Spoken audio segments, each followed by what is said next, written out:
tu ressens une sensation, une émotion va t'envahir. Tu penses que Yahweh, Adonai, Jéhovah, Elohim, l'Éternel, est avec toi, il t'a pardonné, il est amour, tu vas ressentir, tu vas commencer à pleurer, tu vas commencer à pleurer. Ça, c'est le toucher du démon. Le démon, il t'a touché. Démonologie, chapitre 1, verset 134. Cette contamination est due au toucher du démon. Elle est due au toucher occulte du démon. Ce toucher occulte du démon se manifeste ensuite, c'est-à-dire dans la dimension entre parenthèses, vous voyez, Satan lui me veut un plus que je parle. Entre parenthèses, plan visible sous forme d'une inspiration, entre parenthèses, une fausse révélation. On referme la parenthèse, virgule, sensation, entre parenthèses, celle de ressentir une présence invisible. Impression que quelque chose d'invisible vous observe.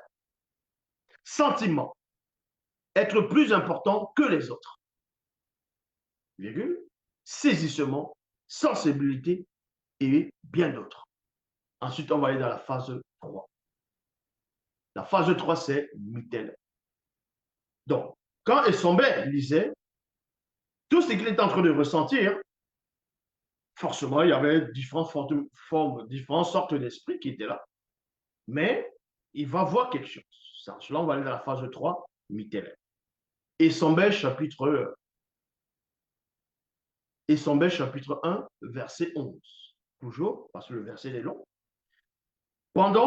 Soudain, je vis, entre parenthèses, par les yeux de mon esprit, apparaître un puissant démon, oiseau, guerrier et religieux hybride, de haut rang, virgule, mi-poisson, mi-agneau, point virgule. Ce démon était connu sous le nom de Mitélé. Entre parenthèses, à cette époque, je ne pénétrais point que ce fut un démon.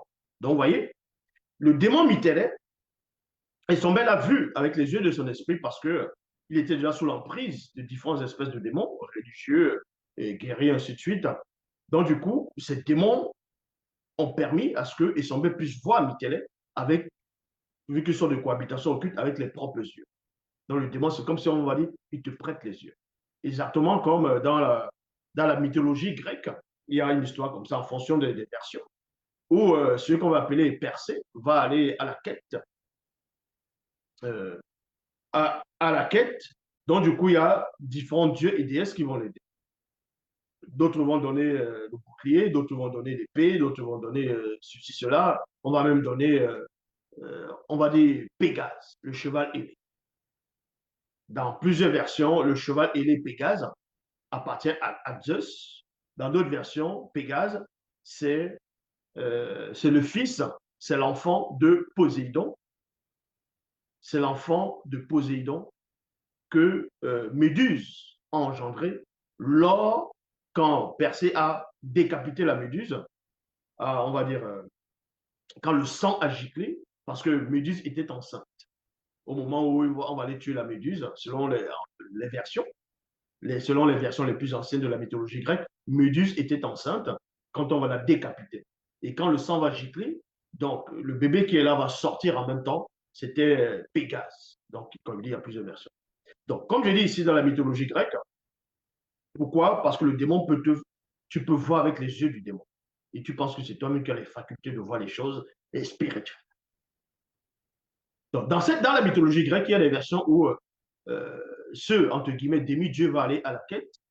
Et il y a Athéna qui va l'aider, va l'envoyer le hibou. Bon, d'autres diront Schweppes, mais le hibou, vous voyez. Et cet hibou va, tout ce que le hibou va voir, Athéna va voir à travers les yeux de le hibou. C'est pour ça qu'en Afrique, quand quelqu'un voit le hibou ou une chouette, la personne va automatiquement penser que c'est un démon ou bien c'est un sorcier qui est là. Que c'est quelqu'un qui est en train de voir à travers les yeux de lui. Parce que les gens ne sont pas tout simplement accoutumés à voir ou à vivre avec la présence de hibou, les oiseaux qui ont des gros yeux. Mais bon. Donc, Mitélé ici, et son bain va voir Mitélé, il va donner une telle description. Il dit c'est un puissant démon oiseau guerrier et religieux hybride de haut rang, mi-poisson, mi-agneau. Ce démon était connu sous le nom de Mytélè. À cette époque, je ne pénétrais point que ce fut Mytélè. Guénet. Donc, Issombel n'est pas la première personne à avoir connu Mytélè ou à avoir donné, on va dire, une sorte de description de Mytélè. Dans l'ancien temps, les patriarches, les ancêtres, ont su qui était Mytélè, ont vu Mytélè.